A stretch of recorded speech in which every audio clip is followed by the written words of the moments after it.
I've got questions in economics.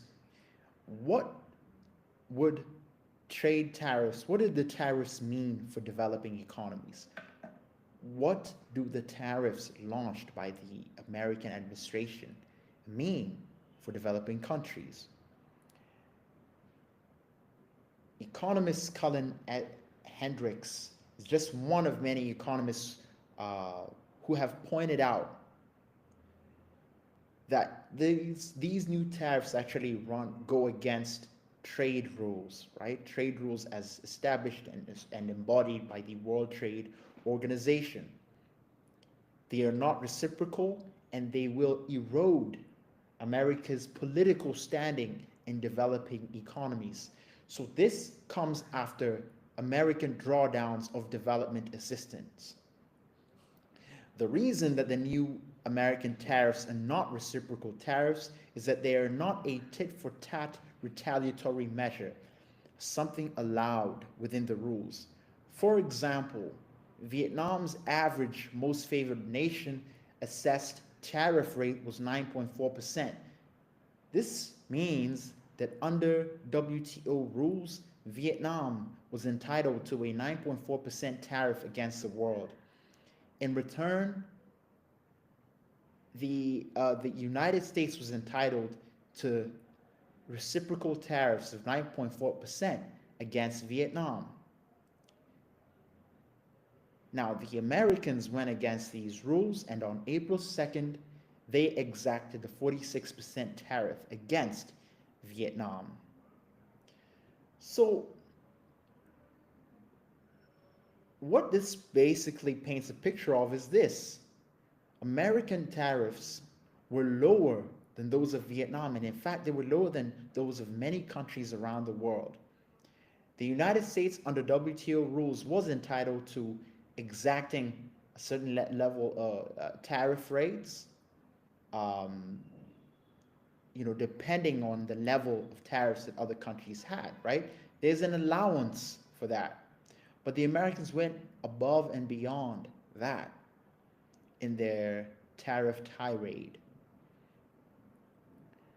Now, some economists like Cullen Hendricks from the Patterson Institute for International Economics believe and assert that poor countries have high tariffs for economic and administrative reasons.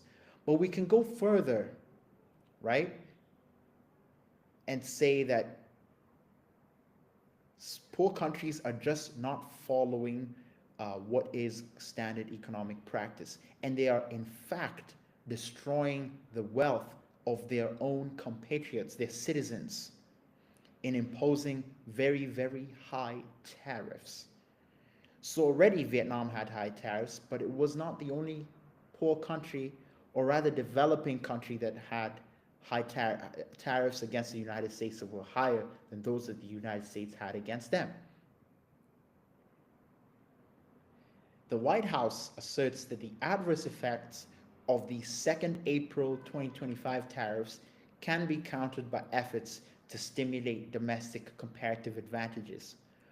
But Hendricks points out, which is a very good example, that Hawaii's 3,500 acres of land are the only viable replacement to Ivory Coast's 11.8 million acres of cocoa beans producing land. This is quite unviable, right?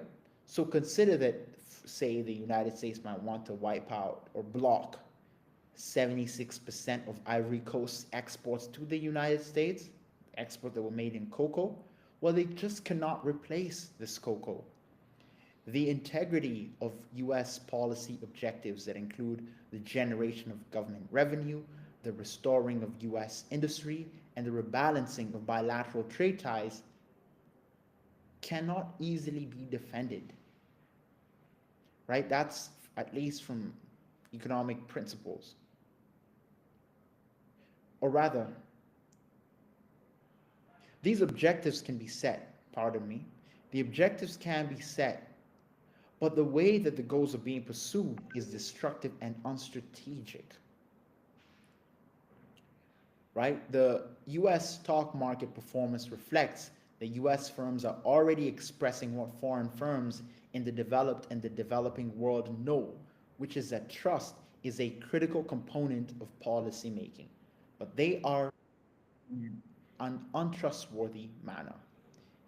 The US administration may be pursuing a course of action that does not encourage its partners to follow trade rules and erodes their confidence in the US, and that they will be hard pressed to pursue policies that are of American interest.